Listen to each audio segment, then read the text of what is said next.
Assalamualaikum warahmatullahi wabarakatuh.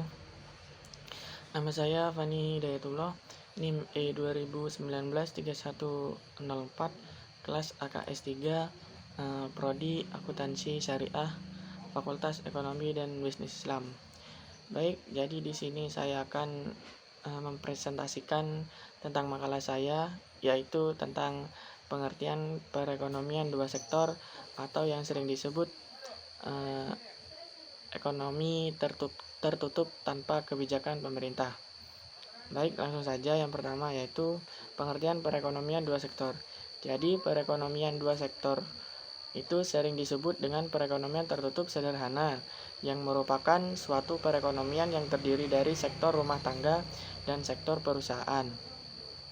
Kemudian pada perekonomian ini pemerintah tidak seperti tanah, modal ikut campur, baik berupa transaksi-transaksi luar negeri, pungutan pajak, pengeluaran konsumsi pemerintah, dan sebagainya. Dan tidak ada transaksi ekonomi dengan negara lain. Sedangkan pengertian perekonomian tertutup itu sendiri, menurut Rekso Prayitno, sebagaimana dikemukakan dalam bukunya Anita Rahmawati, yaitu perekonomian yang tidak mengenal hubungan dengan negara lain pada perekonomian dua sektor.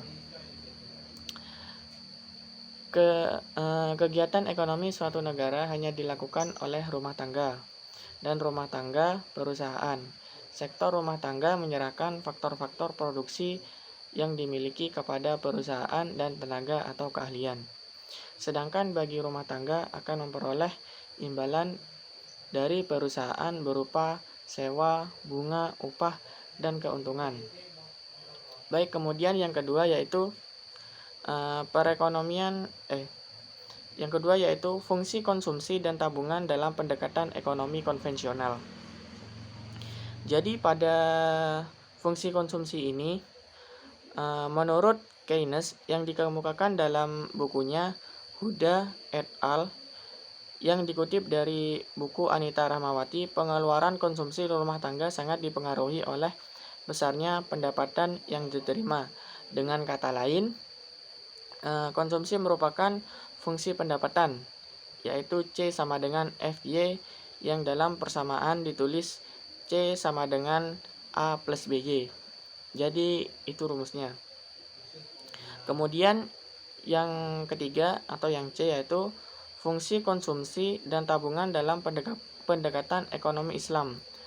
Ada beberapa pandangan para ahli ekonomi Islam yang mengemukakan mengenai fungsi konsumsi.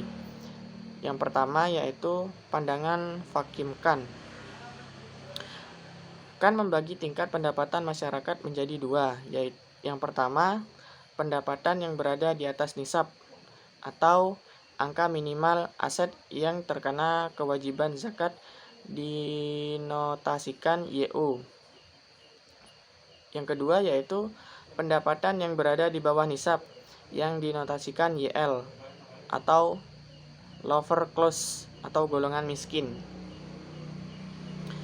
Selain itu, menurut Khan ada dua komponen pengeluaran konsumsi yang dilakukan oleh rumah tangga konsumen, yaitu konsumsi dilakukan rumah tangga tenaga untuk kebutuhan sendiri. Yang kedua, konsumsi dilakukan rumah tangga untuk jalan menuju keridhaan Allah. Baik, yang selanjutnya yaitu fungsi investasi dalam pendekatan ekonomi konvensional. Jadi dalam pendekatan ekonomi konvensional ini, investasi didefinisikan sebagai pendekatan untuk membeli barang, modal, dan perlengkapan produksi untuk menambah kemampuan produksi barang dan jasa yang tersedia dalam perekonomian. Menurut Huda 2008 halaman 46-47 yang dikutip dari bukunya Anita Rahmawati, terdapat 3 bentuk pengeluaran investasi. Yang pertama yaitu investasi tetap bisnis, yang kedua investasi residensial, kemudian yang ketiga investasi persediaan. Sehubungan dengan teori investasi, terdapat dua teori investasi dalam ekonomi konvensional, yaitu teori investasi neoklasik Teori ini pada dasarnya membahas kecepatan perusahaan dalam menyesuaikan stok kapital dan tingkat stok kapital yang diinginkan.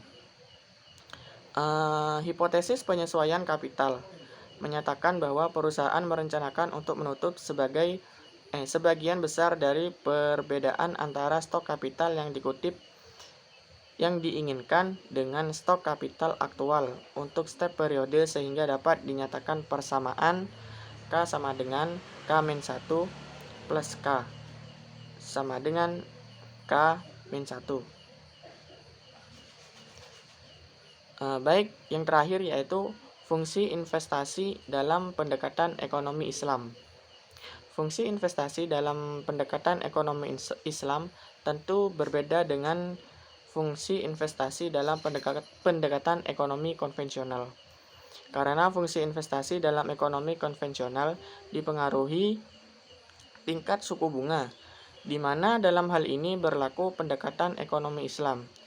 Menurut Medwali dalam bukunya Huda 2005 halaman 49 yang dikutip dari bukunya Anita Rahmawati, investasi di negara-negara penganut ekonomi Islam dan dipengaruhi oleh 3 faktor, yaitu pertama adalah ada sanksi terhadap pemegangan aset yang kurang atau tidak produktif.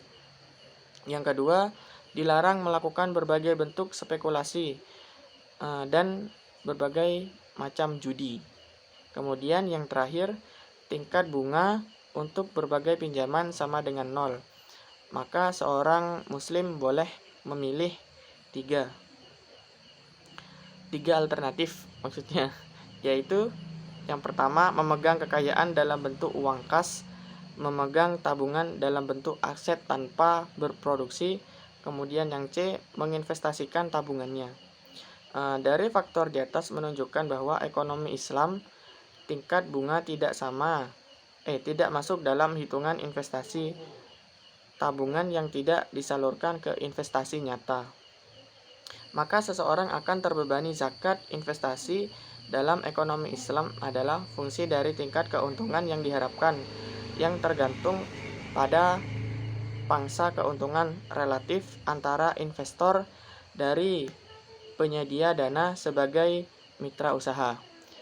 Baik, mungkin itu saja penjelasan dari saya, kurang lebihnya saya mohon maaf. Wassalamualaikum warahmatullahi wabarakatuh.